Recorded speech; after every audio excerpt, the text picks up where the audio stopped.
All right, so my name is Michael DeLu, and I'm going to be the host today for Pull Up the Tape.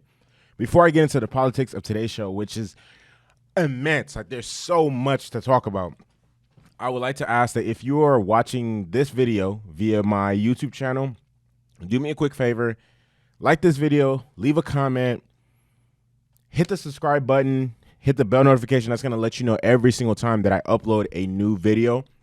All right, and I usually upload every single day.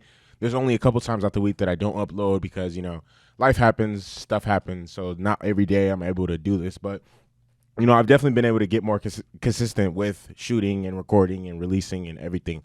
And if you're listening to this podcast via any of the platforms that I do stream on, such as Apple Podcasts, SoundCloud, Spotify, Google Podcasts, do me a favor and share this podcast with anybody you know that loves sports. Word of mouth is the best form of marketing and promotion. Word of mouth, like that's as great as it can go. Same way somebody's like, "Hey, have you listened to so and so? I don't know, King Von, Lil Durk, whatever." And then you're gonna be like, "Oh no, I haven't." And then you're gonna give it a listen because somebody you know and trust told you about it. All right. Now, with that being said, I want to jump into the world of FIFA. Okay. So yesterday, it was announced that Leo Messi finally told officials that he wanted to leave Barcelona. Okay. And honestly, anybody who does follow soccer and FIFA and European football, this comes as no surprise. Barcelona have honestly been and I'm so happy to say this because I dislike. There's a lot of teams I honestly dislike. I don't know. I don't like Liverpool. I don't like Manchester United. I don't like Real Madrid. I don't like Barcelona. And I think those are the only teams I honestly dislike. So anytime any of these teams are going through some sort of turmoil or they lose their best player or they lose big games, I'm honestly very excited. And I was ecstatic when Bayern thrashed Barcelona 8-2. Like that was probably one of the best moments of the year for me. Watching Barcelona suffer the way they did that game, how do you lose 8-2 in one game? You would think because it's obviously the Champions League, you would think that that was over the course of two legs. But if you actually follow soccer, you would know at a certain point after the round of 16, it only became a what's that shit called? Single game elimination. So it wasn't a two-leg thing. So them losing 8-2 is honestly ludicrous and ridiculous. But this isn't a new thing with, Barcelona coming up short and struggling and just, looking just at times like what the hell is like looking like a club like Arsenal or something. Like, you know what I mean? Like what's going on with the board, what's going on with the players, like doesn't seem like anything is meshing together at all. Like nothing, it just doesn't seem like anything's working. The crazy thing is, and I feel like I discussed this not too long ago, where teams usually have a generational talent. I'm just going to throw out some examples. Kobe Bryant, LeBron James, Aaron Rodgers, Tom Brady. Let me go some more. Let me go with some more. Who's some more? Okay, and I'm gonna analyze each of those situations. Okay, so for example, Kobe Bryant from when Shaq left to about when they won they won the title again in 2009. So from 2004 to 2009, Kobe was probably the best player in the NBA. Like hands down, nobody was coming close, but yeah, it was easily Kobe. Because at this time, LeBron hasn't established himself as what he is today or what he continued to establish himself like further on in the 2010s, like he did. Kobe was the best player in the NBA and had little to no help next to him as he was playing. That's a shame. That's a damn shame.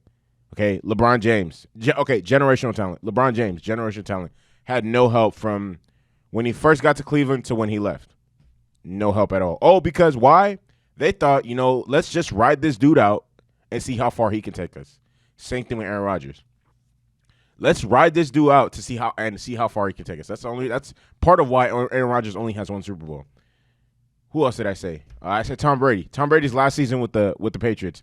Let's ride this dude out and see how far he can take us.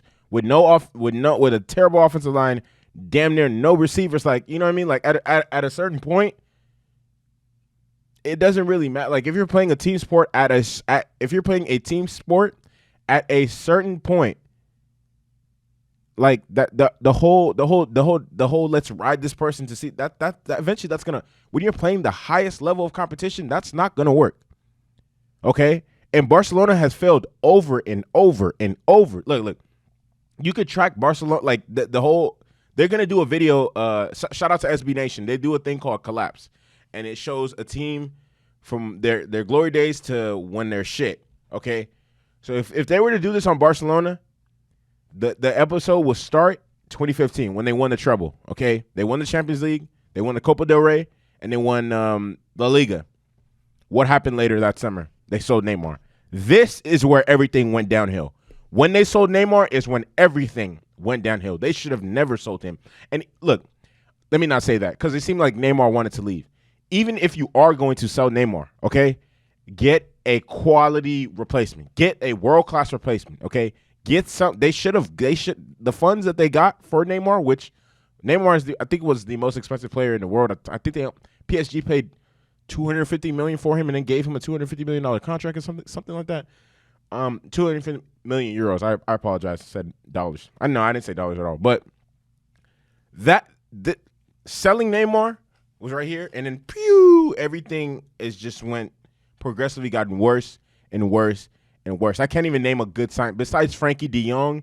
Can't even name a good signing that they've signed in the past since Neymar left. Okay, I'm about to go through them. Look, so before I get into the horrible transactions that they've had as a club, I can't even. Also, you got to mention how many people have come in and out as a manager. They've had like three managers since Neymar left. But anyways, 2019, they're like the crazy thing about what happened against Bayern. This isn't something new. I'm kind of you like for the past. Once is rare, 2 is a coincidence, 3 is a trend. Okay, after the first one, I was like, okay. After they lost to Roma 3-0, okay, that could have been a fluke game. All right, they were up 4-1. The second leg was at Roma. Roma won 3-0. Roma won on away goals. The next year, they're up 3-0 against Liverpool. Smashed Liverpool at not Santiago Bernabeu. No, that's Real Madrid's. They smashed them at Camp Nou. They smashed them 3-0. Messi hits an amazing free kick. Wow, everybody's celebrating. It's looking like they're just going to go through. At Anfield, they lose 4-0. And then this year, they lose 8-2. 3 is a trend. Not something. The club is broken, okay? Let me get into the horrible moves they made on the transfer market. Coutinho, all right? They bought him in 2018, right, to replace Iniesta. They bought him for $160 million from Liverpool. Then, like, I don't even think less than a season after that, he goes out on loan for Bayern, and then it's funny because he plays against them in the Champions League semifinal, scores a brace against them in the Champions League. $160 million. That was a bad investment. Griezmann, $120 million. And he hasn't really been anywhere near or anything near what he was at Atletico. This past season, he only scored 9 goals. Peep this, though. But he scored almost just as many as the next person I'm about to mention, who they bought in 2017 for $105 million. Ousmane Dembele. This dude has been on Barcelona for 3 years. Not 1, not 2, 3 years, and has mustered up 12 goals. And he cost $105 million. The dude, if he's not hurt, he's missing goals. If he's not missing goals, he's hurt. It's one or the other. Okay? Count it up. That's already Jesus. That's already almost $400 million. 400 million euros amongst 3 players that haven't produced anything for the club. Andre Gomez, bought for 45 million euros from Valencia, ended up being sold to Everton for 25 less than a year later. Arda Turan, 35 million, and then eventually was sent on loan to Turkey for 2 years. Malcolm, 45 million. 1 year, 5 goals, and then was gone. So let's count that up. That's 80. That's 125. That's, wow, 230. It's 370. That's over $500 million in bad transactions in the past 5 years. Look, at this point, I can't blame Messi for leaving. Nobody should be mad at Messi for leaving. Messi has given his club. He's been with the club since like 2000. Like he's been playing like on the first team since 2006, I think, something like that. He's given them enough. If Messi wants to leave, he can go. Okay, and here's my thing. Messi, you deserve to leave. You've given this club everything. You've been the rock, the best player on the team since for the past decade. Like the team is absolutely nothing without Messi. Okay, Messi has served his time. If Messi wants to leave, Messi wants to leave. So I applaud him for leaving. Get the fuck out of that shit show of a club. They're honestly how bad they look right now. They're kind of on the same trend that the New York Knicks was on, okay? That's not was, are on, okay? Their glory days, but I mean, their glory days are not too far as where the Knicks have. It's decades ago. Look, I'm happy for Messi. I want Messi to get out of there and challenge himself with a new club, a new team, a new league, because the knock on Messi, and one of the things I've always said about him is, yeah, he's a great player, but can he dominate in other leagues? Which I can. I know he can, but I want to see him do it. Okay, get the fuck out of Barcelona. Don't look back. You've given that club everything, your blood, sweat, tears. Okay, so much so where they've relied on Messi. These past like 2-3 seasons, they've relied on Messi way too much. Like how good Messi was covered up how bad the board was, and how oh man. Good riddance to Barcelona. I'm really excited because Barcelona is going to be relevant for probably like the next 2, 3, 4 years, and I'm really excited about that. Losing somebody like Messi is kind of hard for a club like that, especially when you relied on him. And you know the crazy thing is they're not getting any money for him. They're not, because he has a clause where he can leave after. So he's activating that clause and he's dipping. So goodbye, good riddance. And yeah, honestly, I don't really know what else to say. I mean, I'm happy about that. So, I mean, it is what it is, I guess. So, to my next topic. And you know, these games are about to happen later today. Well, actually, no, not later today. The Lakers and Blazers. Not Lakers and Blazers. The Lakers and the Bucks are going to wrap up their series later today. It's been reported that Damian Lillard is not going to play in Game 5. Even if he did play in Game 5, I don't see anything changing. I mean, I want to first and foremost, I want to commend LeBron James and the entire Lakers team for respecting and honoring Kobe the right way, and that's by coming out and dominating the fucking game. Like, they weren't playing no games. They came out, they were up 15-0 at one point. And after that, I was like, yeah, when they were up 15-0, I was like, the game's over. Portland's not coming back. And then at one point, which was crazy to see, the Lakers were up 24-8. And that's honestly crazy. Like, to think that actually happened. Lakers were up 24-8 on 8/24 the day after. Like, I think it's so crazy that Kobe's birthday is literally August 23rd, and then 8/24 is the very next day. Like, that's crazy to me. Like, Kobe definitely was there that night, and it's crazy. You know, it's not too many politics going on right now. You know, the Lakers figured it out. They bounced back. They're playing like the best team in the West right now, dominating. And I mean, where's all the hate that they were getting after they lost a fluky ass Game 1? Okay, but anyways, let me get into the series. So the last game the Lakers played, Game 4, they won by 20 points. and LeBron had 30, 10, and 6. Anthony Davis, he had kind of had a quiet night, 18, 5, and 5. But I will say these X factors stepped up. Kyle Kuzma had 18, had 5, went 5 or 9 from 3-point range. If the Lakers are gonna, not if, when the Lakers, he has to continue to step it up. Danny Green has figured out his shot. It's comedy. I can name like Kyle Kuzma has scored more points in the playoffs than Paul George. Danny Green has scored more points in the playoffs than Paul George. Again, the Lakers played good defense. They swarmed the ball. This series is over. All right, over. Series is over. Lakers are going to the second round.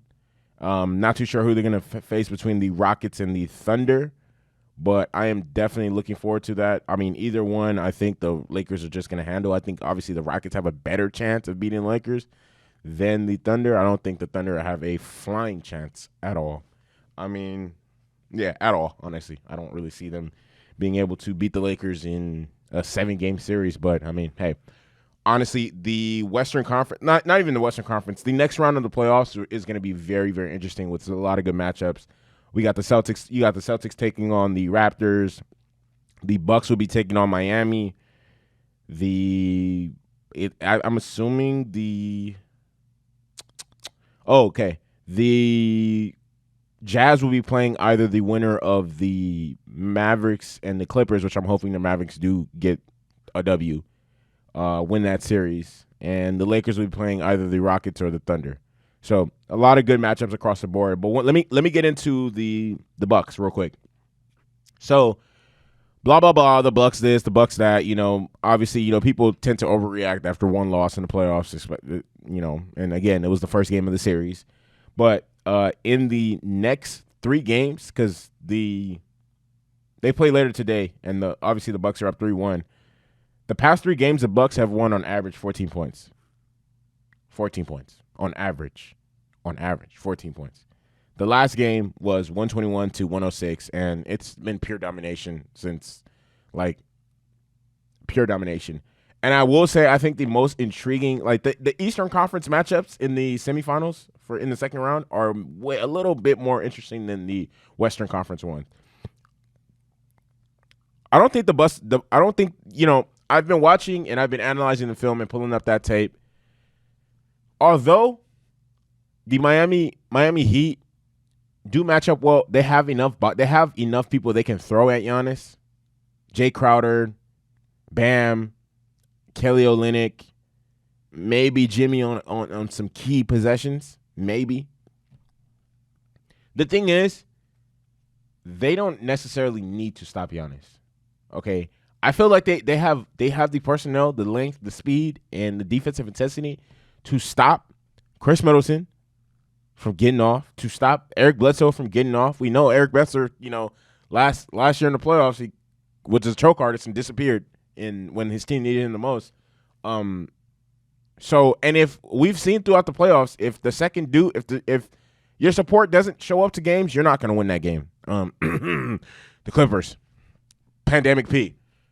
So I'm going to be looking out for that series. That looks like a very good series to watch. I'm really looking forward to that, as well as the Celtics and the Raptors. That's probably going to be the most entertaining series for sure. That's going to be a great one. I see that going to 7 games, off rip.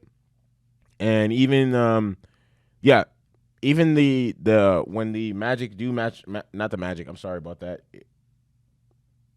Not the Magic. When the Heat do match up against the Bucks, I see that going to either 6 or 7. The Western Conference, that's still up for debate. I don't know how that's going to shake out or play out, but really looking forward to that. So, definitely, again, I always want to continue to commend the NBA for what they do. I'm actually gonna analyze all these second round matchups in depth further on, maybe later on in the week before they get started. But right now I'm just trying to breeze through some of these so I can just knock out this today's episode. But the next thing I want to talk about is Brett Brown. So for those of you guys who don't know, follow basketball as intensely as I do, Brett Brown has been the coach for the Sixers for the past 7 seasons. Okay, so when Brett Brown first picked up the job, the Sixers were ass cheeks. Like, terrible. Top of the lottery, bottom of the Eastern Conference every single year. How do you think they got Joel Embiid and Ben Simmons and who? I know they got somebody else. Oh, Jahlil Okafor. Who else? Nerlens Noel, because they were ass cheeks. They were all they were terrible. Oh, Michael Carter Williams. Why? How did they get these dudes? Because they were fucking ass. They were bad. They were terrible. Like, bad. Okay. And I honestly don't feel like Brett Brown was. I think he's a very good coach. I obviously, to come from the Popovich coaching tree, you have to be some sort of knowledgeable when it comes to X's and O's. I'm not saying he's not a good coach, but I don't think he really got a fair. There's certain times where I personally don't feel like firing the coach is going to solve the problem, and I think this is an example. Why do I think that? Because no coach can control whether Joel Embiid stays in shape or not. No coach is like, at the end of the day, the coach doesn't have control over have that much control of the players to where if Joel Embiid shows up to camp 30 pounds overweight, whose fault is that? Is that his? Is that the coach's fault? We've seen time and time after again, Brett Brown, and sources have reported that Brett Brown used to complain like, why the fuck is Joel Embiid overweight again? Like, we have this talk with him every single year. And then Ben Simmons can't shoot a fucking shot to save his life. Like, what's up with that? He's like, you can't. I don't think it's the coach's fault when two of your best players have glaring issues with them as basketball players. Ben Simmons can't shoot, and Joel Embiid is either always hurt or overweight. Like, who's gonna win with that? And look, the thing is, it's not just a coaching thing. The front office is terrible too. Philly this time last year, or last playoffs, all right? They replaced JJ Redick with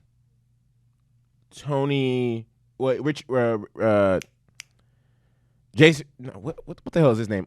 Anyways, Jimmy Butler and JJ Redick leave last season, and I believe the Sixers get, is it Jason Richardson or Tony Richardson or I don't know.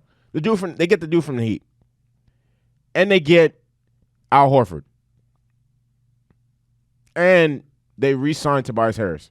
First of all, mistake one was letting Jimmy Butler leave. Look how good Jimmy Butler has the Heat looking right now.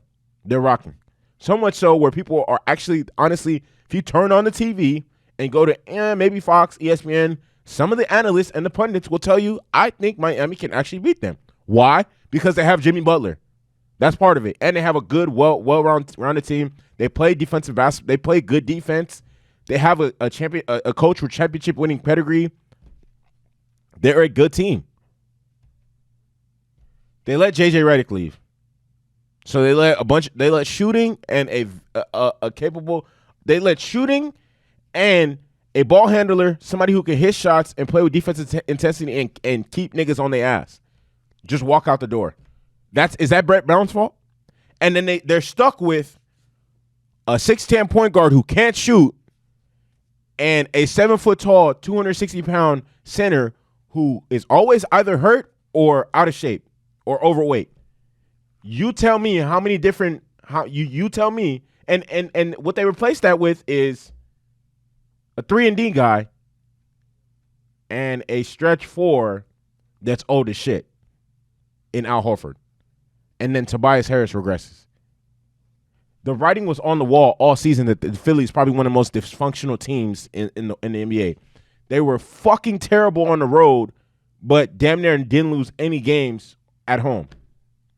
And then no home court advantage for the playoffs. Bro, obviously this spells a recipe for disaster. Look, I do think Brett Brown should have been fired. Like, they need to get somebody new in there, but it's more than just him.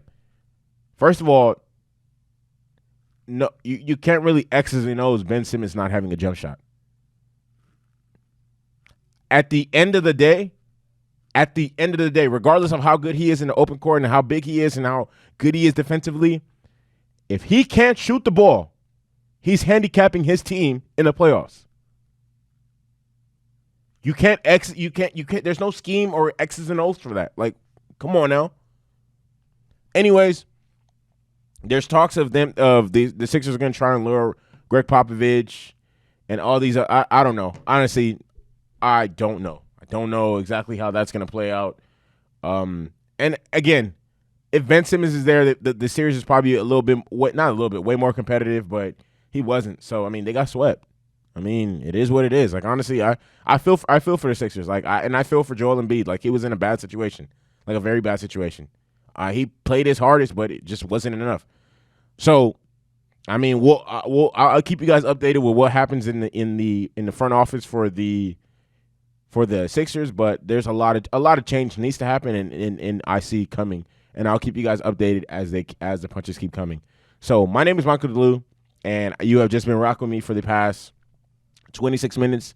I want to thank you very much. Again, if you're watching this podcast via my YouTube channel, like this video, leave a comment on this video, subscribe to my channel, hit the bell notification, help me run it up. And if you're listening to this podcast via any of the platforms that I stream on, do me a favor, share this podcast with anybody you know that loves sports. Keep sharing. Help me shake the room. Help me make a movie go viral, lit.